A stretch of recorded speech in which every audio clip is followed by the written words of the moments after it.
ഡൽഹി ട്രിപ്പിൽ മുംബൈയിൽ നിന്ന് ഇന്ന് അഹമ്മദാബാദിലേക്കാണ് യാത്ര. അതുകൊണ്ട് തന്നെ അത്യാവശ്യം ഡിസ്റ്റൻസ് ഓടാനുണ്ട്. ഇന്ത്യയിലെ തന്നെ ഫസ്റ്റ് അണ്ടർ സീ ടണലിലൂടെയാണ് ഞങ്ങളിപ്പോൾ പാസ് ചെയ്തുകൊണ്ടിരിക്കുന്നത്. അത് അത്യാവശ്യം നല്ല ഡിസ്റ്റൻസ് തന്നെ ഉണ്ട്.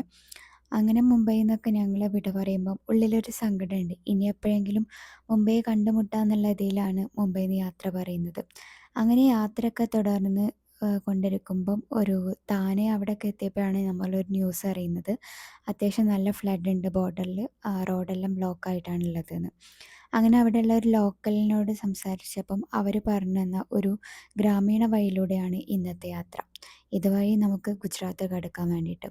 എന്താ പറയുക, നമ്മുടെ നാട്ടിലെ ഒരു 90s ആ ഒരു കാലഘട്ടത്തിലൂടെയൊക്കെ പോയതുപോലെ തോന്നി. ആളുകൾ കൃഷി ചെയ്യുന്നതും അവർ ഞാറ് നടുന്നതും നിങ്ങൾക്ക് തന്നെ ഈ വീഡിയോയിൽ കണ്ടാൽ മനസ്സിലാവും എത്രത്തോളം ഗ്രാമീണ ഭംഗിയാണ് ഇത് ഈ സ്ഥലത്തുള്ളതെന്ന്. അങ്ങനെ ഞങ്ങൾ മഴയൊക്കെ നിന്നപ്പം കുറച്ച് സമയം ഒരു സ്ഥലത്ത് ഇറങ്ങി അവിടെ കുറേ നേരം ഇരുന്ന് ഫോട്ടോസും വീഡിയോസും ഒക്കെ എടുത്ത് നമുക്ക് തന്നെ ഒരു പ്രത്യേക ഒരു സമാധാനം കിട്ടിയ പോലെയായിരുന്നു.